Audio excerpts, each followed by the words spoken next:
El diseño lógico, modelo lógico, es la etapa de diseño lógico, consiste en obtener un esquema lógico a partir del esquema conceptual generado en la etapa anterior. Realmente esta fase es de vital importancia porque yo ya en cierta manera dejo de hacer una diagramación que se la trata mucho con la captación de los requerimientos del usuario, es decir, un lenguaje más con la parte del usuario y empezar a preparar el esquema para que me pueda entender ya un gestor de base de datos. Entonces, dentro de esto, realmente hay ciertas transformaciones, ciertas cosas que ocurren para lo que es el modelo lógico. Ahora bien, hay ciertos diseñadores, ciertos técnicos en diseño de bases de datos que parten desde esta fase del modelo lógico porque ya tienen una cierta expertise, ¿no es cierto? De haber realizado implementaciones. Pero, como ustedes podrán ver en todas las bibliografías, en todos los libros, lo que recomiendan siempre es partir del modelo conceptual, entender bien el problema, plasmarlo en un mapa de procesos, de estructura que puede entender mi usuario, discutirlo y de esta manera yo ya dejarlo establecido, especialmente captando lo que serían las reglas del negocio, diagramando, etcétera, ¿no es cierto?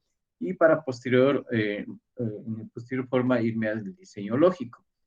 Entonces, como yo les había mencionado, el case que nosotros estamos trabajando, y no solamente el Power Designer, sino eh, la mayoría de case, al menos de los que yo he utilizado, ya me obligan, en cierta manera, no solamente a tomar en cuenta la parte de normalización, sino también ciertas cosas que me indican que se transforman dentro, o se deben tomar en cuenta, sería la palabra correcta, dentro del modelo lógico. Hablando de esto, una de las situaciones es la clave candidata, ¿no es cierto? Y recuerden que si es que yo no le daba una llave candidata o una llave primaria, en el modelo conceptual, no, en realidad no pasaba nada y me permitía hacer esto, el case, pero al momento de querer migrar hacia al modelo lógico, ya me va a mandar como errores, como warnings inclusive, ¿no? Entonces, es importante desde fases anteriores ya ir con esta concepción de qué es una llave primaria, una candidata, etcétera, que de cierta forma ya nosotros lo tocamos en las clases anteriores. Sin embargo, recordemos un poco, la clave candidata es un atributo o grupo de atributos, ¿no es cierto? Constituye una clave candidata de la relación cuando no puede haber dos tuplas con el mismo valor en aquel atributo o grupo de atributos, ¿sí? Además, no es posible asignar valor nulo a estos atributos. Eso es lógico, ¿no es cierto? Si es que esta llave candidata va a ser como tal, obviamente debe tener valores que lo identifiquen de forma única, ¿sí? Entonces no puede tener valores nulos, ni repetidos con otras tuplas, con otros registros o con otras instancias, también se les llama, ¿no? Entonces van a ver ustedes estos términos, ¿no? Tuplas, registros, instancias, que prácticamente es lo mismo, ¿verdad? Sí. Entonces, veamos ahora, recordemos la clave primaria. De entre las llaves candidatas, ¿sí? Se elige una que será la que utilicemos habitualmente para identificar de manera unívoca una tupla de la relación. Es decir, yo puedo estar identificando la clave candidata formada por varios atributos y de esa visualizo cuál será la más adecuada, la más fuerte para que sea llave primaria. Por ejemplo, si es que yo tengo los datos de una persona, ¿no es cierto?, de un estudiante, y tengo la cédula, tengo el ID, tengo como llaves candidatas. De ahí, ¿cuál determino, dependiendo de mi negocio, que sea llave primaria? Puede ser lo más adecuado, sea el ID del estudiante, hablando de la terminología nuestra en AESPE, ¿no es cierto? Entonces, a eso un poco se refiere. La clave alternativa cada una de las llaves candidatas que no ha sido elegida, clave primaria, recibe el nombre de clave alternativa. Ahora, esto no se plasma realmente en el case. En el case lo que ustedes pudieron visualizar es que lo que yo realmente considero, yo lo que realmente diseño y tomo en cuenta es la clave primaria, ¿cierto? Sin embargo, como vuelvo a señalar, si es que no es fuerte esta, yo puedo tener o asumir eh, la clave candidata como una llave principal. ¿Sí? Ahora, viene el concepto de llave foránea. Esto no lo habíamos visto al detalle. Sin embargo, ya lo habíamos, en cierta manera, identificado, ¿no es cierto? ¿De qué se trata? Una clave foránea es simplemente un campo de una tabla que corresponde con la clave primaria de la otra tabla. Las claves foráneas tienen que ver precisamente con la integridad referencial, ¿sí? Lo que significa que si una clave foránea contiene un valor, ese valor se refiere a un registro existente en la tabla relacionada. Es decir, miren aquí un poco el esquema. Eh, ¿Qué tengo yo aquí? Tengo un esquema relacional, ¿cierto? Tengo estudiantes, tengo préstamos y tengo libros. Sí, ya con esto yo me puedo dar cuenta que estoy tratando de automatizar los préstamos en una biblioteca de libros. Ahora, veamos un poco la entidad de estudiantes. Tiene como llave primaria el número ID, como pueden ver. Y la entidad préstamos tiene su propia clave primaria, que es el ID préstamo. ¿Y por qué aparece como llave foránea o por key, que se muestra aquí, el número del estudiante, el ID del estudiante y el ISBN de libros, que es llave primaria? Porque eso me va a permitir a mí realmente llegar o a hacer una consulta relacionada entre las tres entidades, porque en las posteriores fases, estas asociaciones que ustedes ven de uno a muchos, de muchos a muchos, etcétera, se pierden. Se pierden, ¿por qué? Porque eso no lo voy a poder plasmar yo en el lenguaje de máquina para mi gestor. Entonces, lo que se hace, sí, o lo que me entiende, sí, es las llaves foráneas para poder relacionar las entidades y poder hacer consultas, ¿no es cierto? Entonces, de esa manera es el entendimiento de las llaves foráneas. No sé si hay aquí alguna inquietud, alguna cosa que se quiera ampliar, por favor, si me indican. O está todo entendido.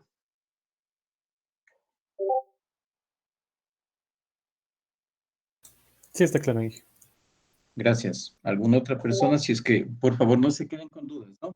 Estas partes son importantes. Bien. Cada entidad, miren la transformación del esquema conceptual lógico.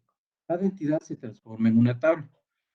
Es decir, de aquí en adelante, nosotros las entidades las vamos a hablar como tablas.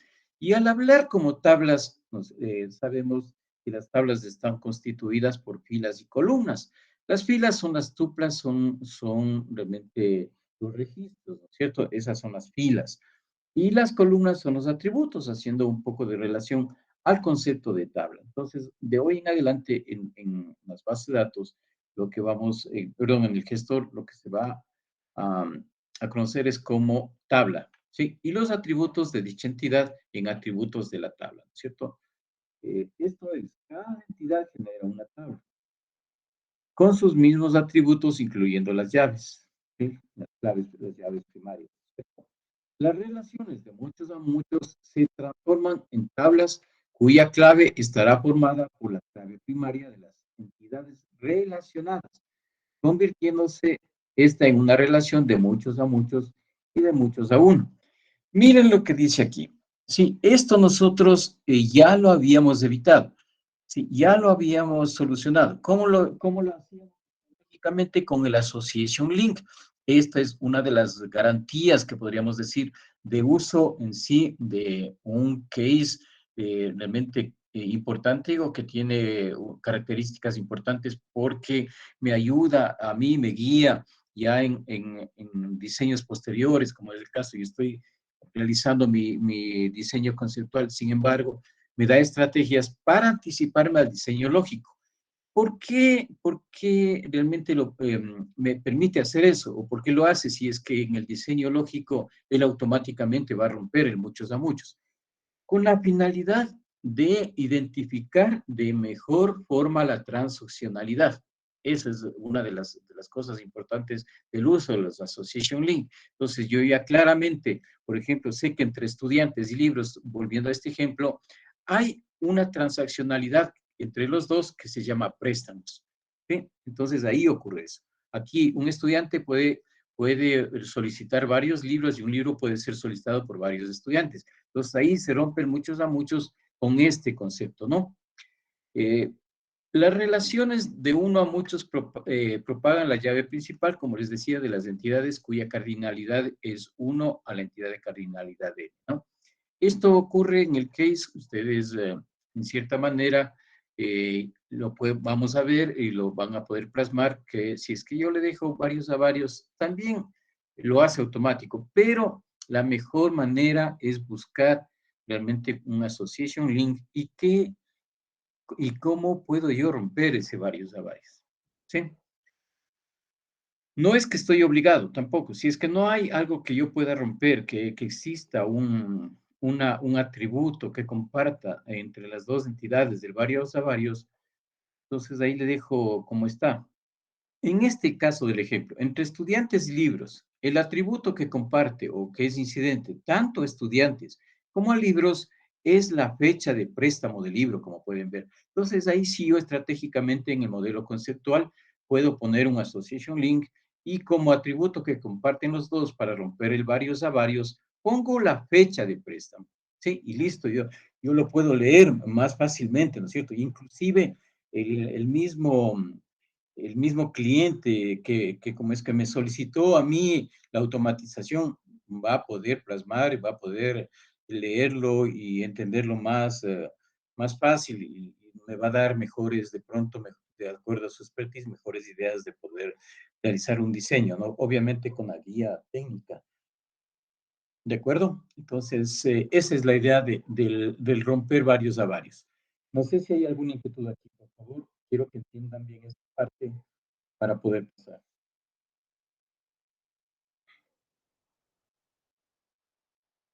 Si es del caso, lean bien lo que se encuentra aquí, estas diapositivas.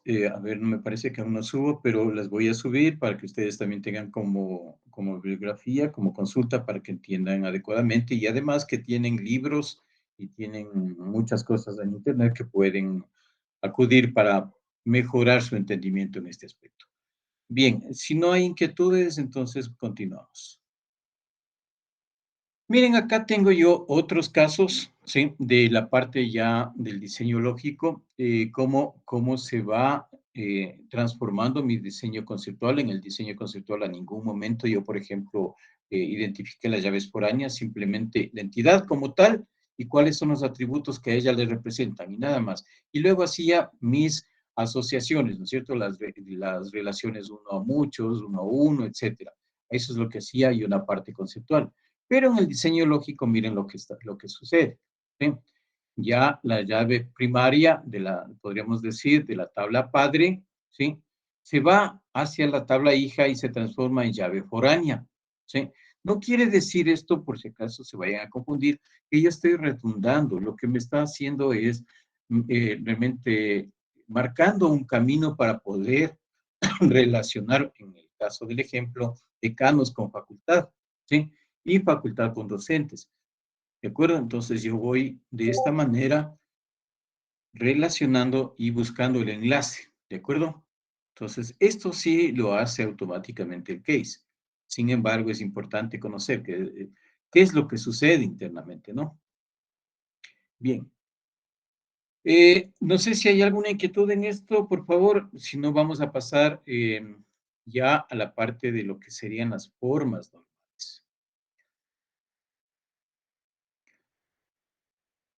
O un poco, a ver, antes de pasar a formas normales, déjenme entrar al case para indicarles la transformación y qué es lo que en sí sucede, ¿no? Déjenme, permítanme un momento.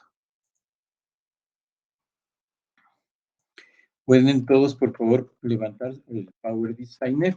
¿sí? Tengo este modelo, ¿no es cierto? Este modelo conceptual. Recuerden siempre, dentro de una vez que yo he realizado mi diagrama conceptual, me voy a herramientas y chequeo primero. No hayan errores, ¿no es cierto? No haya problemas.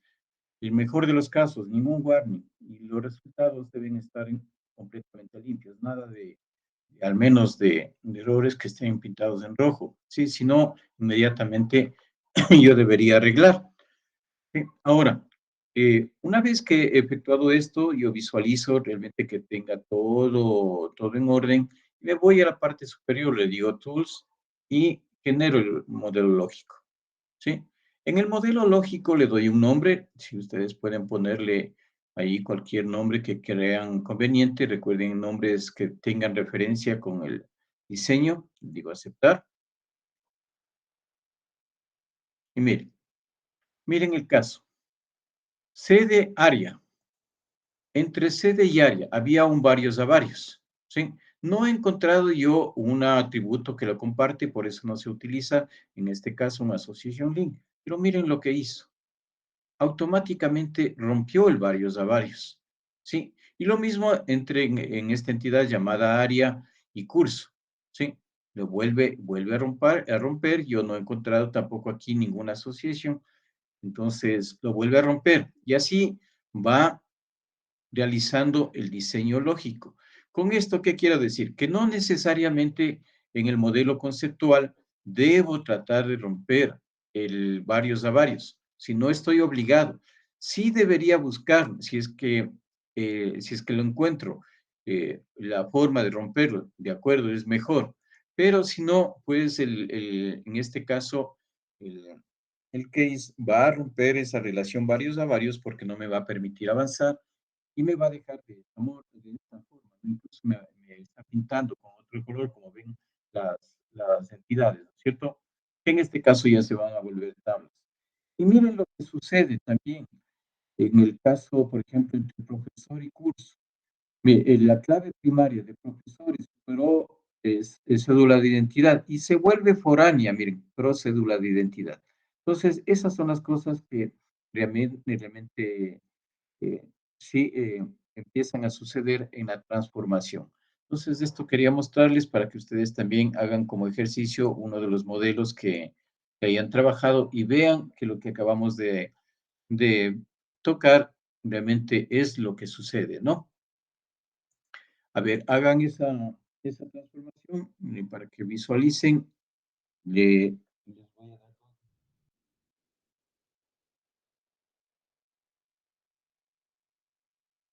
Mientras tanto, permítanme, voy a hacer una conexión. Me estoy quedando sin batería nada más, no, permítame un momento.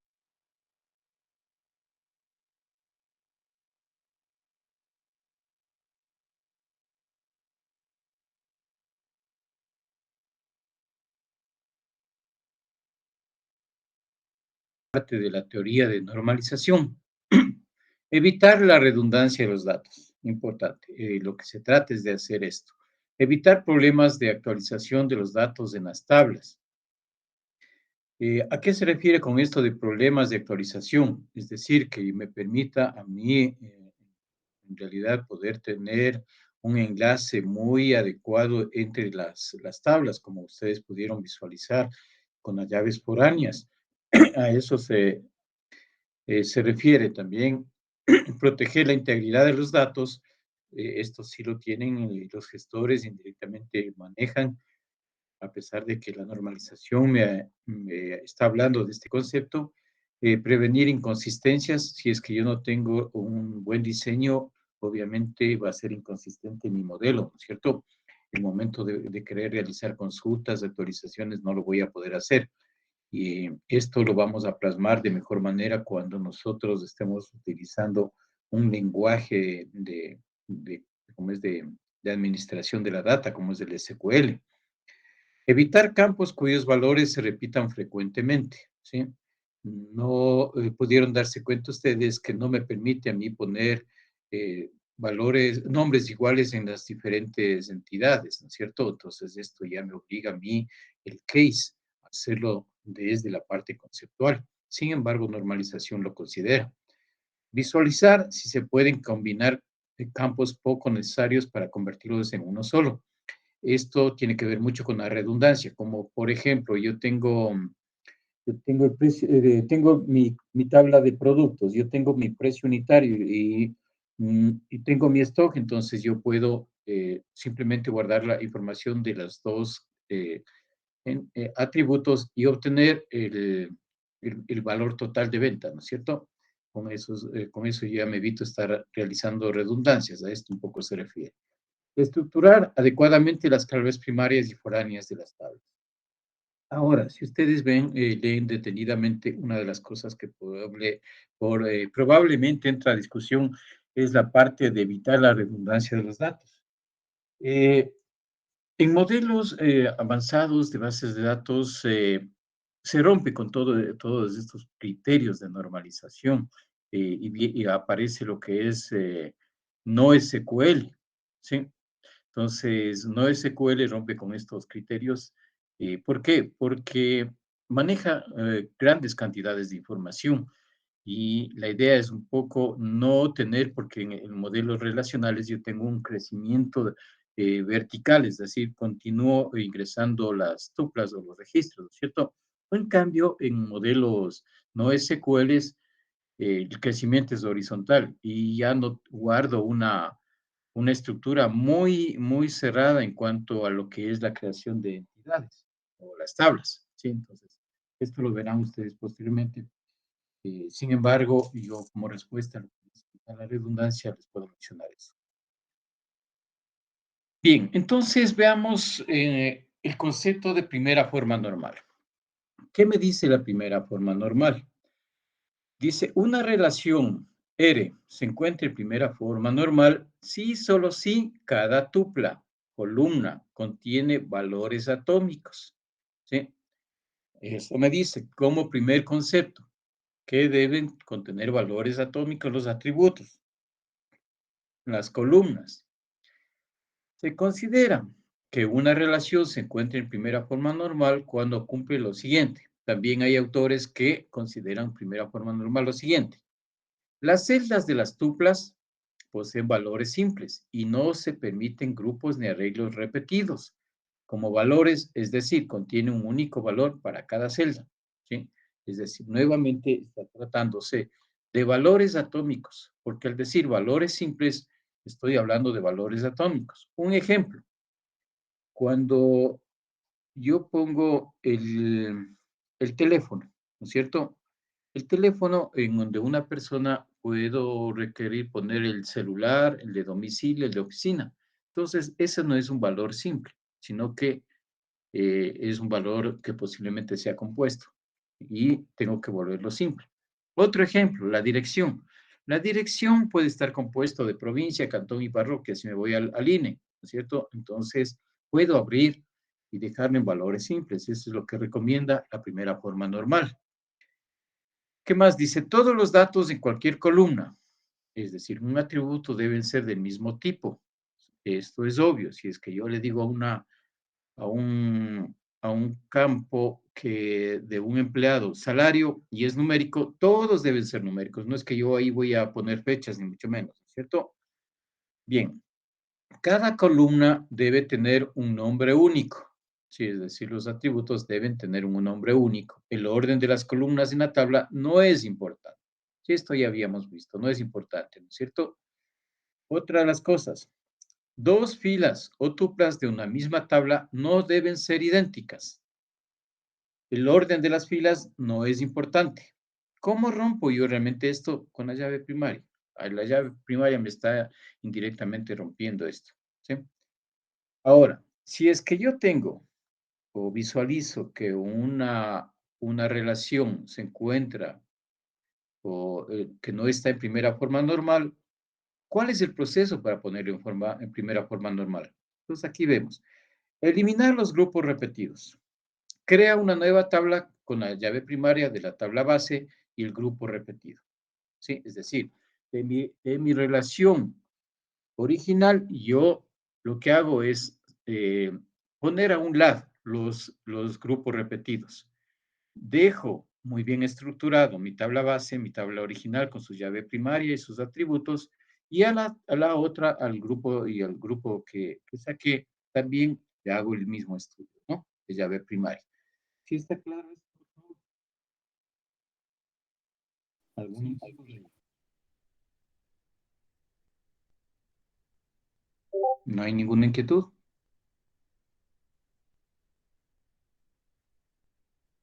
Miren, indirectamente yo ya les dije ejemplos, pero veamos lo que me menciona aquí. Dice, en el siguiente ejemplo, la tabla no se encuentra en primera forma normal, sino porque, sí, O el atributo mochila computadora de recurso. es Recursos. exacto, sí, es exacto eso, ¿sí? La solución, como ven, ¿sí? Entonces yo digo, el nombre Juan le corresponde el recurso mochila, el nombre Juan le corresponde el recurso computadora, y el nombre María le corresponde el recurso libreta, ¿sí? Entonces, ahora, ustedes me van a poco a mencionar, pero Juan se repite 2 veces, pero son diferentes recursos. ¿Cómo rompo yo todo eso poniendo una llave primaria, ¿no es cierto? Al recurso que se le asignó a cada uno a cada nombre. Y de esta manera estoy logrando realmente un buen diseño. ¿Sí? Bien, ¿alguna inquietud en esta parte, por favor? Está claro, ¿no es cierto? Es muy sencillo.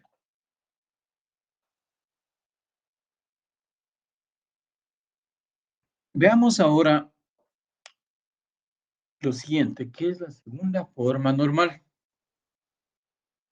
Las formas normales se hace el estudio en secuencia, es decir, para que yo diga, mi modelo se encuentra en segunda forma normal, primero debe estar en primera forma normal.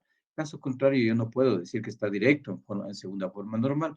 Y así es como dice el enunciado. Miren, una relación R está en segunda forma normal si y solo si está en primera forma normal y los atributos no primos dependen funcionalmente de la llave primaria.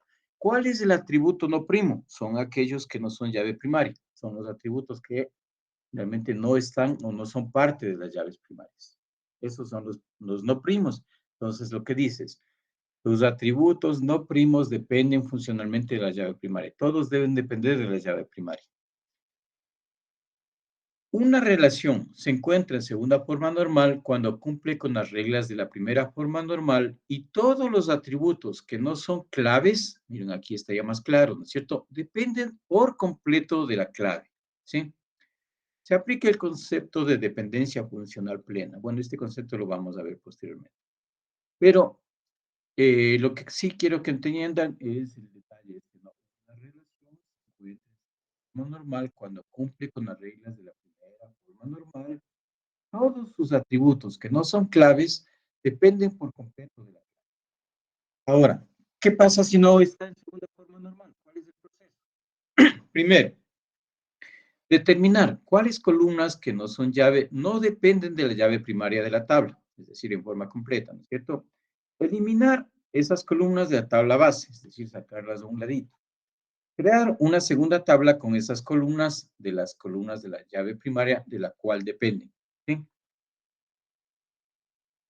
A eso se refiere, ¿no? Entonces, este sería el proceso. Por favor, ¿alguna inquietud aquí? ¿Puedo avanzar?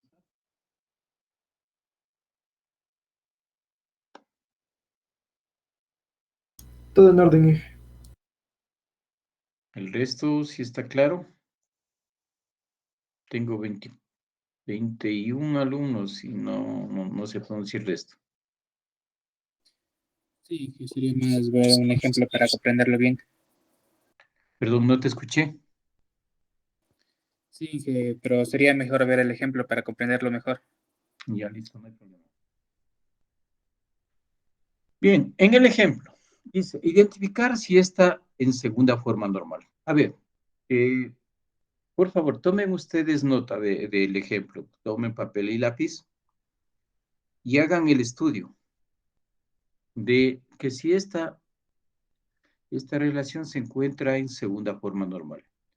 Y si no está, busquemos una solución. A ver, hagamos ese ejercicio. Ustedes mismos van a tratar de buscar la solución.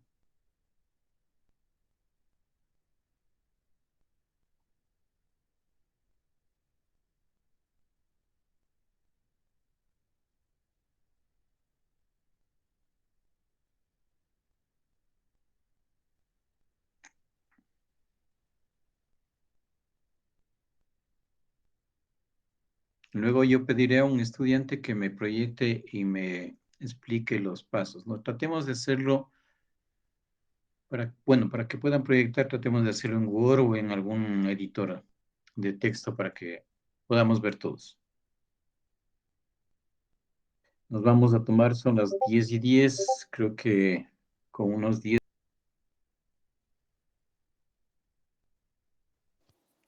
Listo. Así, bueno, esa es la tabla original y así le tengo a la segunda forma normal. Aquí he notado que, por ejemplo, que el Vamos nombre por de... partes, espérate un ratito, vamos por partes, ¿no es cierto? Permíteme, si es que le puedes hacer, agrandar un poquito, por favor. Ya, vamos del original, ¿no es cierto? ¿Qué nos dice la primera forma normal? ¿Puedes tú leer la primera forma normal? Sí, a ver, bueno, la primera forma normal, por lo que tengo entendido, estaba leyendo justamente eso. El concepto aquí, que una columna debe ser una entidad atómica, indivisible y excluyendo las dificultades. Entonces, aquí ya he notado que esta tabla ya estaba en primera forma normal porque no hay atributos en la que puedan ser divisibles, o sea, no podemos dividir créditos, ni peres, ni demás, o sea, ya está en primera forma normal esta tabla, según a mi parecer. Ya, a ver. Mira, dice, una relación se percibe de primera forma normal si solo si cada columna contiene valores atómicos, es decir, que están todos con valores atómicos, ¿no es cierto? Ujú. Ya, Todos son titulares ahora atómicos. vamos a la segunda forma normal. ¿Qué dice? Una relación está en segunda forma normal si está en primera forma normal y los atributos no primos dependen funcionalmente de la llave primaria. Primero, ¿cuál identificas tú como llave primaria? A la tupla, a la relación original. ¿Cómo es el número de factura? Ya. Vamos a ir haciendo la relación. Fecha depende del número de factura. Perdón, Inge, no se le escuchó. Si es que fecha depende del número de factura. Sí. Ya. Pago depende del número de factura. Sí. Ya. Código de cliente depende del número de factura. No. No. Entonces le sacas afuera. Ujú. Y ahí tú le cambias, creas una nueva relación llamada cliente. Y ahí Ujú. tenemos. Luego tenemos nombre de cliente. ¿Esta depende del número de factura? No, ¿no No, es no. cierto? Depende del cliente, del código de cliente. Es del cliente, del código de cliente. Ya. Ahora, luego tenemos código del artículo. ¿Depende del número de factura? No. No, sacamos afuera, ¿no es cierto? Ujú. Y ahí le tienes el código. Nombre de artículo tampoco depende del número de factura. Y Depende del tienes código de ahí que cliente. depende del código de artículo. Ya. Y ahí tienes cantidad. ¿Depende del número de factura? Sí. Sí, depende. A ver, cantidad. Sí, Ya, porque valor. Valor depende del número de factura. No. Depende del artículo, ¿no es cierto? Ujú. Y el total. ¿Qué nos puede decir del total? Sí, depende del número de factura, porque como depende cómo es relacionado a la cantidad. Ya. Esta columna total es muy discutible porque puedo yo obtener del valor y de la cantidad. ¿Sí? Ujú. Sí, por eso se más en conflicto en eso. Ah, no, Considera que, pero tiene valores distintos, no dependen. claro, yo considero que depende del número de factura. A ver, déjame ver un ratito.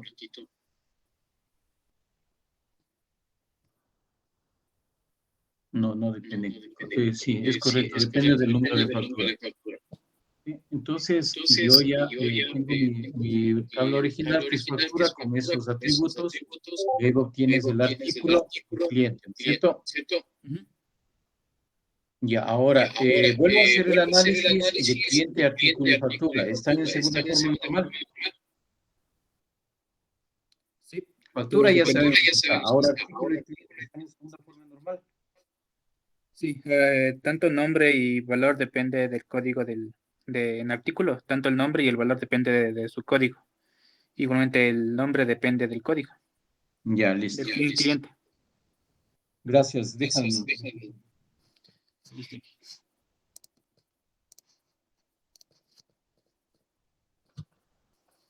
¿Alguna inquietud del resto de compañeros, por favor? Yo, Inge, una pregunta. Claro, dime. La primera tupla es sucursal y número de factura. Eso no es un valor atómico. Permítame un ratito, tengo un eco aquí, voy a tratar de configurarle bien esto.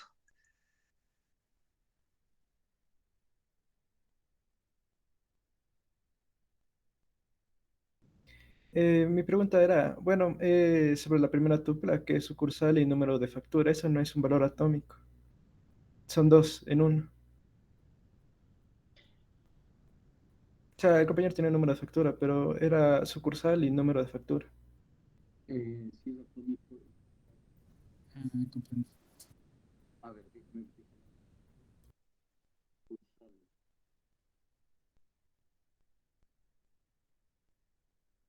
a ver,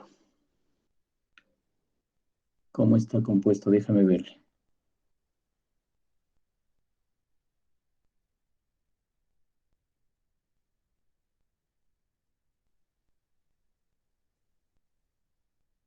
Si yo le rompo, le abro en dos sucursal,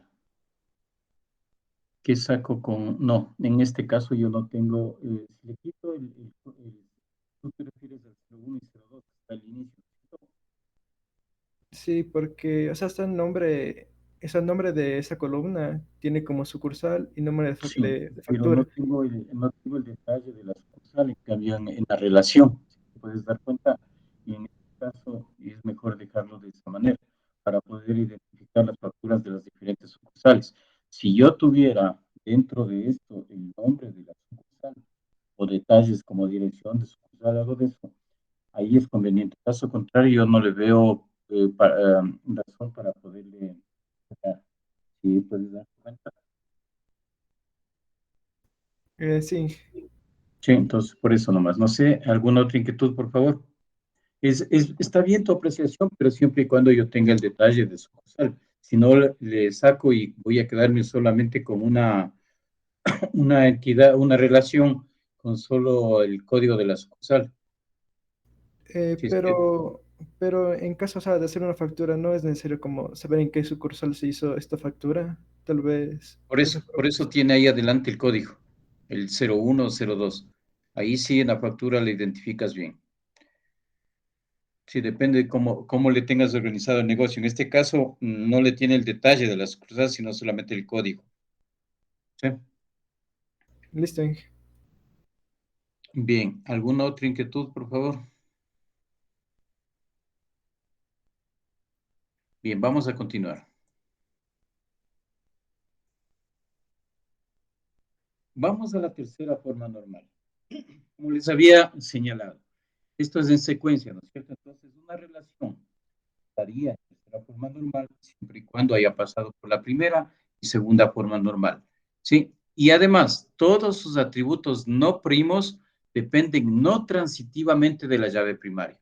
Entonces, ahí se encuentra en tercera forma normal. Un poco para aclarar esto, ¿qué dice? Una relación está en tercera forma normal, si está en segunda forma normal, y no existen dependencias transitivas entre los atributos. ¿Qué más puede, nos señalan? Dice, existe dependencias transitivas cuando un atributo no depende directamente de la clave, sino que de otro atributo que depende de la clave. ¿Sí? El concepto de transitividad creo que es muy bien conocido y manejado por ustedes. Pienso que no va a haber problema en entender esta parte. Ahora, el proceso. Cuando yo me encuentro con que una relación no está en tercera forma normal. ¿Qué hago?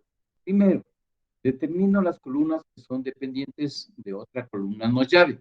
Segundo, elimino esas columnas de la tabla base. Tercero, crear una segunda tabla con esas columnas y con la columna no llave de la cual son dependientes. Ese es el proceso para ponerlo en tercera forma normal. Ahora, como ven, realmente el proceso no es complicado y con eso yo estaría en tercera forma normal.